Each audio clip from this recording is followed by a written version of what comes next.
Halo para wibu sejati maupun wibu karbitan yang berada di seluruh penjuru dunia. Kembali lagi bersama saya selaku Ketua Wibu Cabang Cisaat Utara. Dan pada video kali ini saya akan melanjutkan alur cerita manga Kung Fu Boy Legend chapter 4. Yang belum nonton chapter-chapter sebelumnya bisa cek di deskripsi atau kepoin aja channelnya. Seperti biasa, sebelum lanjut menonton, sebaiknya pause terlebih dahulu videonya dan siapkan terigu, garam, gula, siapkan bantal, guling, selimut, sarung, samping kebat, termos, dan tutupnya bila perlu karung goni sekalian, agar nontonnya nyaman dan santai. Oke, langsung saja tanpa banyak berbasa-basi yang sebetulnya sudah banyak sekali, ini dia Kung Fu Boy Legend chapter 4.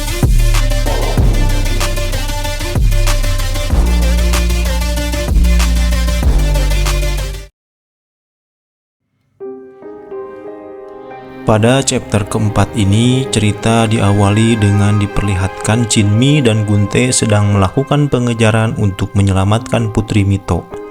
Dan mereka telah sampai di bundaran pusat kota Maulong yang berada tepat di depan istana Mang Simon, si ketua RT para bandit. Mereka pun melihat-lihat ke arah sekitar. Siapa tahu Putri Mito masih berada di sekitar tempat itu. Tapi sepertinya mereka sudah terlambat, karena Putri Mito sudah tidak tampak batang hidungnya. Dan ketika melihat reaksi orang-orang sekitar, Chin-mi merasa mereka pasti tahu kemana Putri Mito dibawa. Tapi seperti yang sudah-sudah, akan percuma menanyakannya kepada mereka karena semua orang di sini tidak kooperatif layaknya pelaku kasus korupsi.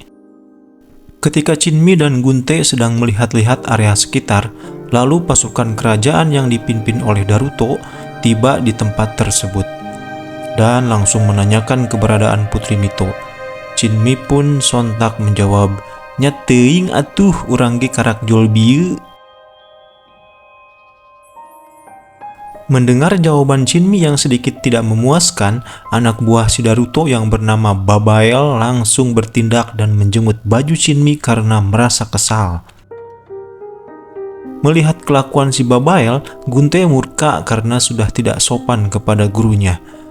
Tapi Chin-mi bersikap santai seperti biasa dan menjelaskan kepada tim Daruto mengapa mereka mencuri kuda milik kerajaan itu semata-mata untuk mengejar Putri Mito dan menyelamatkannya. Daruto pun mulai sedikit percaya setelah mendengar penjelasan Chin-mi. Karena sejak awal sebenarnya Daruto melihat Chin-mi dan Gun-tae memang berusaha menyelamatkan Putri Mito. Dan Daruto pun menyuruh Babael untuk melepaskan jenggutannya terhadap Chin-mi.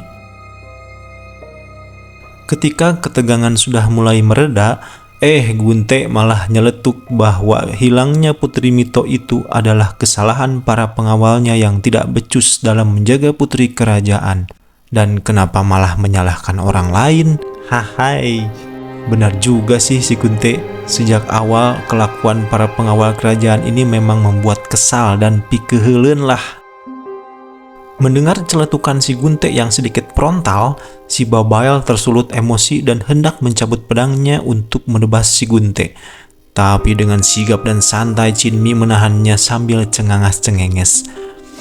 Dan si Daruto menyadari bahwa gerakan Chin-mi menahan pedang Babael itu bukanlah gerakan biasa, dan ini merupakan gerakan seorang yang ahli bela diri.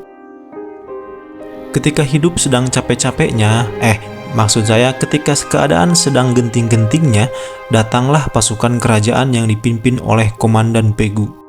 Dan ketika Komandan Pegu menyadari bahwa Putri Mito tidak berhasil diselamatkan, dia merasa tidak berguna bagi nusa dan bangsa. Tapi daripada berpikir yang tidak puguh-puguh, Komandan Pegu memerintahkan kepada seluruh anak buahnya untuk segera menjaga ketat seluruh jalan di wilayah ini karena dia yakin dengan instingnya bahwa Putri Mito masih berada di sekitar sini. Cerita beralih ke Putri Mito dan dua orang penjahat yang menculiknya yang sedang berjalan menaiki bukit menuju istana Mang Simon. Putri Mito pun menyesalkan. Kenapa para pengawalnya tidak ada satupun yang nongol untuk menyelamatkannya? Apakah mereka sedang mabar Mobile Legends untuk push rank ke Mythic Glory? Singkat cerita, mereka telah sampai di tempat Mang Simon dan menceritakan kepada dua orang penjaga bahwa tujuan mereka datang ke tempat ini adalah untuk menyerahkan seorang gadis yang akan dihadiahkan kepada Mang Simon. Alih-alih menyediakan kopi atau pisang goreng dengan tepung crispy, kedua penjaga tersebut malah menyuruh mereka pulang karena Simon pasti tidak membutuhkan seorang gadis biasa. Tapi ketika disebutkan bahwa si madamlah yang menyuruh mereka ke sini, kedua penjaga tersebut berubah pikiran dan akan laporan terlebih dahulu ke Babang Simon.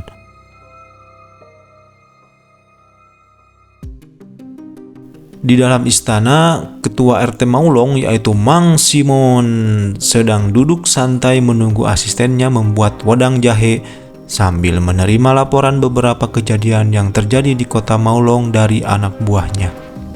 Dan laporan khusus bahwa si madam bilang akan menyerahkan putri kerajaan dan sedang dalam perjalanan menuju istana ini.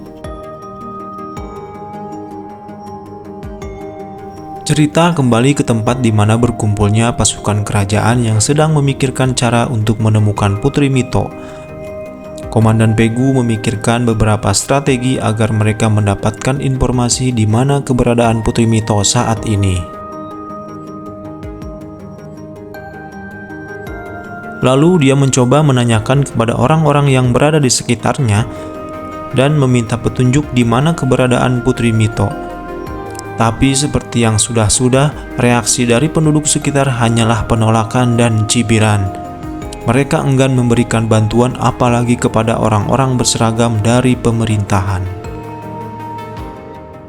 Seseorang dari atas pun melemparkan sesuatu ke arah Komandan Pegu sebagai penghinaan. Tetapi Komandan Pegu malah terus memohon dan meminta agar dia dipertemukan dengan ketua atau kepala desa yang bertanggung jawab di kota ini. Mendengar rengekan Komandan Pegu, para penduduk sekitar merasa risih dan mereka melempari Komandan Pegu dengan berbagai senjata tajam dan menyuruh mereka pulang saja karena pada dasarnya mereka sudah kadung benci dengan pemerintah. Mendapat perlakuan seperti ini, Komandan Pegu dengan terpaksa memerintahkan kepada seluruh anak buahnya, jika kita tidak bisa menyelamatkan Putri Mito dengan cara yang baik, maka seluruh prajurit kerajaan diberikan hak untuk menggunakan cara apapun layaknya di wilayah kekuasaan mereka sendiri demi menyelamatkan Putri Mito. Sementara itu, Chinmi dan Gunte sedang melakukan cara lain.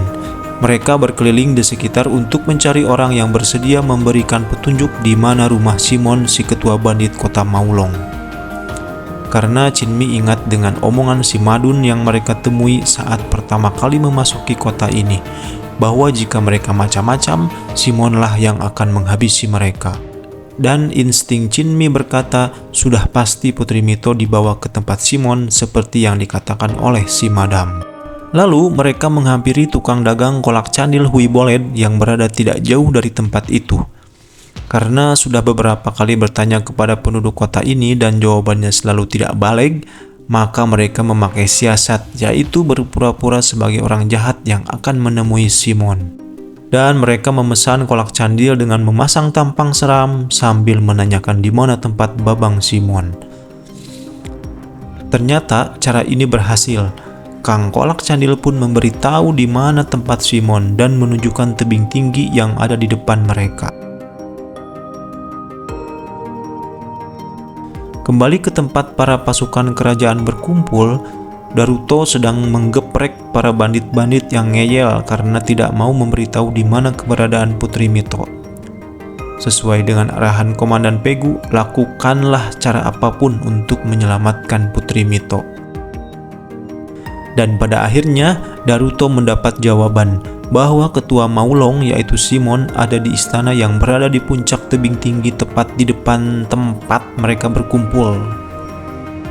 Dengan gerak cepat, Daruto pun memerintahkan kepada semua prajurit untuk segera menuju ke tempat tersebut. Lalu kita kembali ke tempat Putri Mito berada. Dia sedang dikerek dengan keranjang kayu untuk sampai di istana Simon dengan cepat.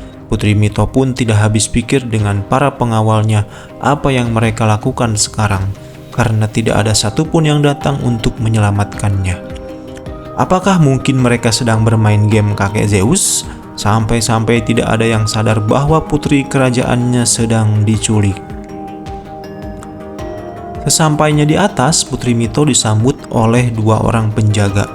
Lalu ketika hendak diseret, dia menolaknya karena dia juga bisa jalan sendiri dan meminta kepada para penjaga untuk tunjukkan saja jalannya. Apa yang akan terjadi kepada Putri Mito setelah bertemu dengan Simon? Dan apakah Chinmi beserta pasukan kerajaan bisa memasuki tempat Simon? Bersambung.